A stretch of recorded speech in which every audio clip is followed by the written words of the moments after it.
I've often thought about forgiveness and revenge as two sides of the same coin, especially in situations where we've been hurt deeply by others in our lives.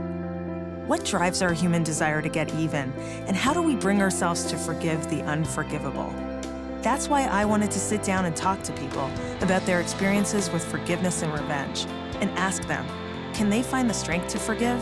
Can forgiveness be the best revenge?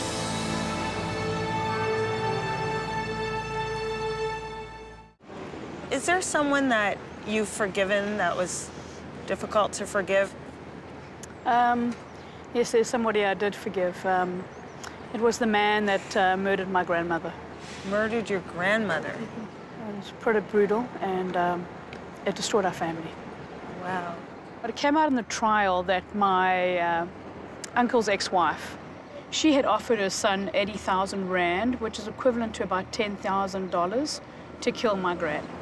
The perception was that my gran had a lot of money, which was not true. When you found out who committed the crime, what was your first reaction? Anger. My first reaction was, why? He took away somebody I loved dearly, and it's senseless, and you don't understand it.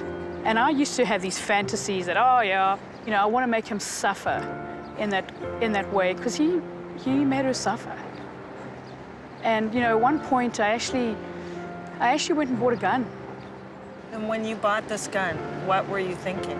I could just shoot him, and then I'd feel better, and her murder would be revenged, and the pain would go away.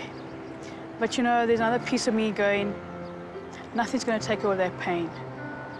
Shooting him is going to have no impact in his life, but it will impact mine, and I'll go to jail, and I'll suffer further. The lesson I've learned is that there cannot be forgiveness without compassion. True forgiveness happens when you have compassion for your perpetrator. Compassion for the murderer. Compassion for the murderer. Whoever's hurt you in your life, if you can feel compassion, you've reached true forgiveness. I met with him. I spent 2 hours talking to him. And, you know, I didn't need to know why he did it. I didn't need anything from him. I just needed to tell him that I had forgiven him. He needed to forgive himself. And I just said, can I give you a hug? And he said, okay. So I stood there, and he came close to me. I hugged him, and he resisted a little bit, and then he just let go, and he started sobbing. And in that moment, I can't explain it to you, but it's this place where, even when I'm talking to you now, my heart just opens up. I stood there and just held him and told him I loved him. Thank you for sharing such a powerful message. It was great to meet you. Thank you.